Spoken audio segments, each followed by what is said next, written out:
lors des différentes manifestations. Je laisse la parole. Merci, bravo.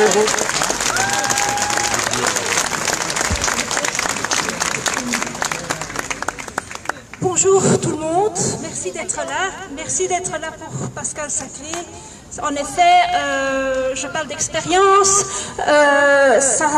c'est très important pour nous que vous soyez là. Donc moi, je me présente un peu, je suis le docteur Gaëtan Beckart, je suis médecin généraliste, médecin du travail et conseiller en prévention. Et Pascal m'a demandé d'un peu, donc je suis médecin bilingue, depuis mes 2 ans et demi, je parle tous les jours français et néerlandais, donc voilà. Pascal m'a demandé de parler un peu de qu'est-ce qui se passe du côté flamand. Hein? Donc, comment se passe la résistance du côté flamand et de parler avec mon cœur. Voilà. Alors,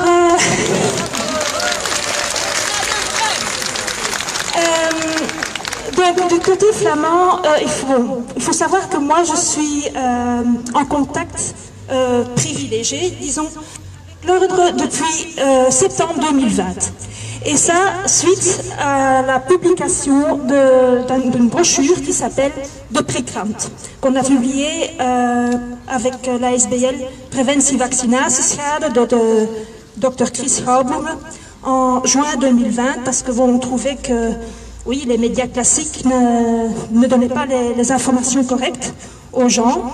Hein, donc ici j'ai le prix. Ça c'est déjà le Prekrant numéro 2 qui a été publié ici en septembre 2021. Vous pouvez vous servir, j'en ai pris plusieurs là. Hein, mais donc moi, il y a à peu près 20 médecins qui ont signé, ici le deuxième, mais aussi le premier, et qui ont des problèmes avec l'ordre suite à ça. Moi, je suis donc maintenant ici à la phase appel, donc je suis passée en appel le 18 octobre, et donc j'attends ici dans les jours qui sifflent le verdict, quoi. Donc, autrement, j'avais une sanction de 1 an, donc 1 an, je devais arrêter de travailler. Hein, voilà. Donc d'autres médecins, comme le docteur Anne-Fir Lafayette, c'est 2 ans. Un autre médecin, Dr. Hilde de Smet, c'est 6 mois. Ici maintenant, ici dernièrement, Dr. Jo Lindmans, c'est 4 jours. Alors, oui, on comprend comment est-ce qu'il décide, on ne comprend pas. Voilà, c'est à la tête du client, voilà. Mais voilà, on va continuer, voilà, on n'accepte pas d'être puni pour quelque chose on n'a rien commis de travers, quoi. Donc on a fait que notre boulot, donc informer les gens, hein. Donc je crois que vous avez tous droit à être informés. C'est notre boulot aussi de bien vous informer. Donc qu'est-ce que je peux dire d'autre? Ah oui, il y a aussi les scientifiques, je ne sais pas si vous connaissez un très bon documentaire en 6 parties, donné par Tegenwind. Donc il y a 6 scientifiques, dont Sam Brokken, très connu du côté flamand. C'est lui qui a aussi parlé du omgekeerde de lockdown, dont Frédéric Goariger a parlé là, de Great Barrington Declaration. Hein, donc il a plaidé pour ça.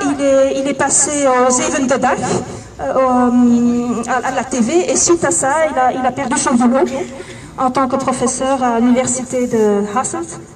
Donc maintenant, voilà, il ne trouve plus de boulot. Il est parti en Inde, en espérant trouver une meilleure voie là-bas. Et puis il y a aussi Matthias de Smet, un psychologue de Gand, qui vient de publier ce livre-ci, Totalitarisme. Ici, il est en néerlandais, il va être publié en 6 langues, voilà. Et alors, d'autres scientifiques côté flamand, il y a Dont, et puis il y a Theo Schetters, qui est donc un vaccinologue aussi assez connu. Et puis, qu'est-ce qu'il y en a encore? Paul de Hert, oui, Geert van den Bosch, oui. Hein, mais bon, je parle du documentaire de Tegenwind, qu'on peut voir sur YouTube. Hein, c'est vraiment, ça vaut la peine, un documentaire en 6 parties. Mais Geert van den Bosch, naturellement, à la commission parlementaire, hein, et Sam Brocken a aussi parlé pour la a aussi défendu, a donné des raisons pour ne pas obliger la vaccination. Qu'est-ce que je peux parler encore? Attendez, j'ai un petit papier ici. Ah oui, Hippocrates Belgium, voilà, ça aussi, donc, suite à une règle déontologique, une nouvelle règle déontologique de l'ordre, qui a été publiée le 21 janvier 2021, hein, quelques médecins flamands et francophones se sont réunis, dont moi. Hein, il y avait Dr Hilde de Smet, Dr Yves Couvreur, Dr Paul Brier, qu'est-ce qu'il y a encore, Alain Rucois. Donc on s'est réunis avec maître Philippe Van Langen pour créer Hippocrates Belgium.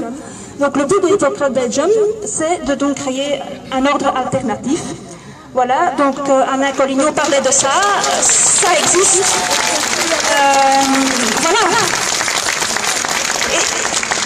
Et un de mes rêves est justement, c'est donc, vu que je suis bilingue, et je pense que je suis le bon trait d'union entre les flamands et les francophones, et c'est ça que je veux, c'est en fait nous réunir, médecins, scientifiques, avocats, nous réunir ensemble.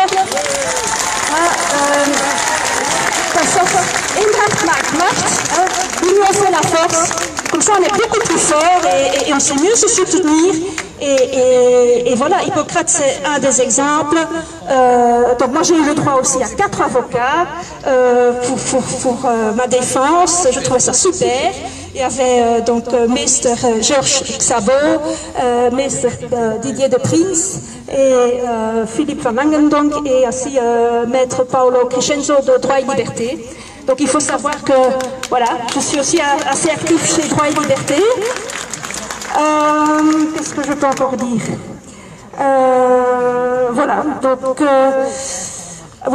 donc mon rêve est de réunir les scientifiques, les avocats, les médecins flamands et francophones et de chanter ensemble sur un podium. Mais aujourd'hui je ne vais pas chanter, vu qu'on va chanter après, hein, mais je vais terminer avec 2 proverbes. La peur n'empêche pas de mourir, elle empêche de vivre. De Naguib Mahfouz. Et puis un deuxième proverbe de Jean-Jacques Rousseau. Quand un peuple ne défend plus ses libertés et ses droits, il est mûr pour l'esclavage. Voilà. Merci de votre attention.